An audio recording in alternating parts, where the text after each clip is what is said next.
2024 সালে জুলাই মাসে সরকারি চাকরিতে কোটা বাতিলের দাবিতে শুরু হওয়া আন্দোলন রূপ নেয় সরকার পতনের দাবিতে। আন্দোলন দমনে আওয়ামী সরকার সহিংসতার পথ বেছে নেয়, ইন্টারনেট শাটডাউন করে ডিজিটাল ক্র্যাকডাউন করা হয়। ক্ষতিগ্রস্ত হয় অর্থনীতি ও গণমাধ্যম। পট পরিবর্তনে অন্তর্বর্তী সরকার ইন্টারনেটকে মৌলিক অধিকার হিসেবে ঘোষণা করলেও এখনও ইন্টারনেট বন্ধের চাবিকাঠি সরকারের হাতেই। বিস্তারিত শুভ ইসলামের রিপোর্টে। সরকারি চাকরিতে কোটা পদ্ধতি বাতিলের দাবিতে ছাত্র জনতার শুরু হওয়া আন্দোলন ধীরে ধীরে রূপ নেয় সরকার পতনের এক দফা আন্দোলনে। যোগ দেন সরকারি বেসরকারি স্কুল, কলেজ, বিশ্ববিদ্যালয়ের শিক্ষার্থী সহ সর্বস্তরের মানুষ। আন্দোলনের এক পর্যায়ে ঢাকা বিশ্ববিদ্যালয়ের শিক্ষার্থীদের উপর হামলা এবং রংপুরে আবু সাইদকে গুলি করে হত্যার পর আন্দোলন আরও বেগবান হয়। অগ্নি স্ফুলিঙ্গের মতো আন্দোলন ছড়িয়ে পড়ে দেশের পাড়ামহল্লায়। আন্দোলন দমাতে সহিংস হয় সরকার। পুলিশ নির্বিচারে গুলি চালায় আন্দোলনরত ছাত্র জনতার উপর। ডিজিটাল ক্র্যাকডাউন করতে ডেটা সেন্টার পুড়ে যাওয়ার নাটক মঞ্চস্থ করা হয়। ইন্টারনেট সহ পুরো ব্যবস্থাটাই সেই সময় বিচ্ছিন্ন হয়ে যায়। আন্দোলন দমাতে 16 জুলাই থেকে মোবাইল ইন্টারনেট বন্ধ করা হয়, পরে ব্রডব্যান্ড, এবং 18 জুলাই মোবাইল, ব্রডব্যান্ড সকল প্রকার ইন্টারনেট বন্ধ করে কমপ্লিট শাটডাউন করে দেওয়া হয়।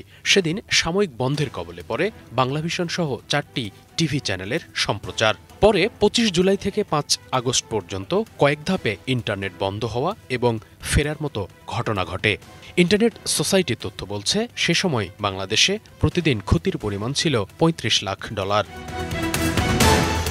বিদ্যমান আইনে এখনও সরকার চাইলে ইন্টারনেট শাটডাউন করতে পারে, তবে আইনটি সংশোধনে সরকারের দৃষ্টি আকর্ষণ করা হয়েছে বলে জানান এই কর্মকর্তা।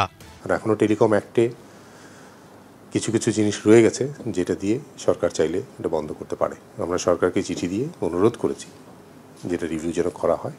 সরকারের হস্তক্ষেপ থেকে ইন্টারনেটকে বের করে আনতে পট পরিবর্তনের পর সাইবার সিকিউরিটি অধ্যাদেশ 2025-এ ইন্টারনেটকে মৌলিক অধিকার হিসেবে ঘোষণা করেছে সরকার। আমাদের সাইবার সেফটি অর্ডিন্যান্স যেটা প্রমুলগেট হলো, ইন্টারনেটকে অধিকার হিসেবে স্বীকৃতি দেওয়া হয়েছে এবং এর জন্য যে কোনো রকমের ডিসরাপশন একটি শাস্তিযোগ্য অপরাধ বলা হয়েছে। আইন, নীতিমালা কিংবা অধ্যাদেশের পাশাপাশি ইন্টারনেট বন্ধ রোধে রাজনৈতিক সদিচ্ছার উপর জোর বিশ্লেষকদের।